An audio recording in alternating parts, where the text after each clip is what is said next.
AXYS update. Fellas have been asking me, what do you think of your AXYS? You haven't really told us much about it. Well, this is really the first year I've gotten to ride it. So I got a little bit of riding the first year and then, messing around with turbos and all kinds of stuff. And then last year was totally horrible year, and the year before was a pretty bad year as well. I've gotten a lot of seat time in this and I'm loving it. I know how to ride it now. It takes a little bit of getting used to, because, come off, pretty steady platform like that and get on this little tiger by the tail, and it's a handful, but I'm used to it now. Now I can rip this thing. Well, at least in my mind, I think I can rip it. I can't rip it like, the real ripper kind of guys, but I'm having a blast with it. It's not the new 850. I can't wait to get the 850. I'm gonna pull the pin on that and get one of those, and Simon can be ripping this, but this thing is without a doubt the most fun sled I've ever ripped in my life. I've tried other ones, man, and it's nothing like this. It's just all over the place, which for me is the kind of the thing that I want. Some guys want something a little more steady and predictable. I don't know. I like kind of off the wall and crazy, just like I like my women and my Jack Russell Terriers. I'm married. Hopefully my wife won't see that. I just found that, the easiest way to ride this is just 2 feet on the boards. As soon as you get off to one side and you really start to put your weight into it, it can get even a little really, really extremely hairy.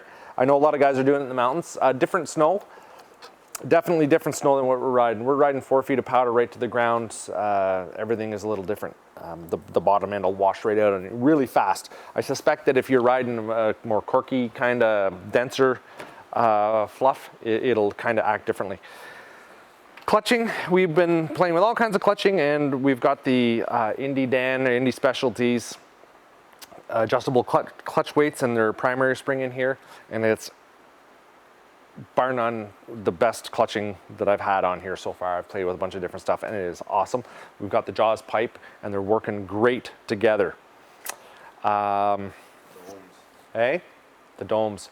Yeah, we've got the we've got the Indy Specialty domes in there, and I upgraded the head on it to an 18 head, so the thermostat is a better thermostat. They changed that whole thermostat thing for the new Patriots. They have the thermostat in the water bottle or in the coolant bottle away from the motor, so you're not running into the shaking of the thermostat and having it fall apart on you, all that nonsense. Yep, power, turning 8,400 RPM. Should be maybe a little less, but I'm sort of keeping it that way for the power. Track is amazing. I have that 2.6 track. I've just tried my best to destroy that, and I can't do it. I am whacking stumps and rocks like nobody's business, and it is just staying together. Do they offer that on the new ones too? I think they do. Yeah, that's a solid track. My next sled will be a 3-inch, definitely, just because. Hopefully we just keep getting that powder. One thing that does happen, not too much of a fan of, is that the intake vents here, they do get covered up with snow quite often when you're really in the heavy pow, and then you get that powder bog. So that's not a fun thing, especially when you're playing on the side of a hill and you need your power to get up and out of something. So we've got some extra vents coming for this, and I'll of course make a video on that. I had in the past talked about the Titanimal, and don't worry about that. I think that's going to be coming with this new 850 build. I'm not going to do a lot of stupid stuff, boys. I'm going to keep her kind of tame and simple. Some bolt-on stuff and the Jaws pipe. But other than that, man, she is a gnarly ride. For an old man like me to get out and have some fun like I am, I'm riding around all kinds of those Skidoo guys. It's fun. I'm just ripping around. Oh, I know all you Skidoo guys are like, you can't ride around me, Skibo. I know that. I know I can't. Especially you guys sitting in your couch who ride the couch all the time. Yeah, you know who you are. But no, just blowing my mind. I can't wait to get out for more ripping. Oh, I did break the pivot arm. So I got a branch that came up through this A-arm here, snapped, or sort of got it tangled in here and busted this. There's a little aluminum pivot arm in there, very weak material, so we had that welded up. I'm changing out these A-arms for alternative impact A-arms. I like the way that they're built a little better. And that's about it. I think that's it. Just a wicked platform. The 155 in 4 feet of powder is almost not enough. And believe it or not, 4 feet of our powder out in Eastern Canada. But it's also a lot of fun, right? When you get in the 163s, things are a little more stable. But we could have used it, but I'm having fun with this.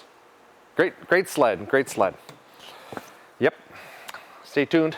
We're gonna rip it up some more. I got some vent kits coming for this, because this sort of, I don't like when you're really in the POW, this fills right up, boof. Just jams the whole hood, everything full of snow. I've got the TKI belt drive in here too, and that is awesome. What a solid belt.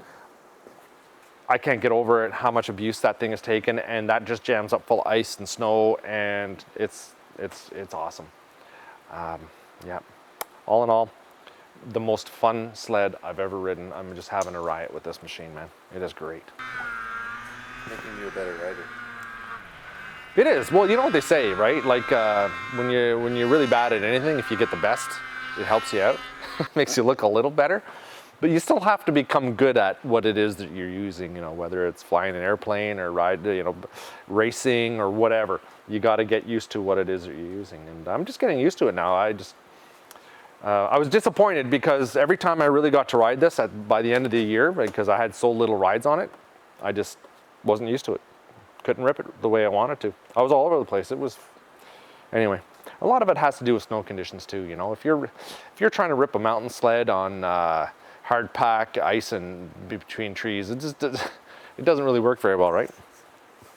But we've got it this year, so I'm completely happy.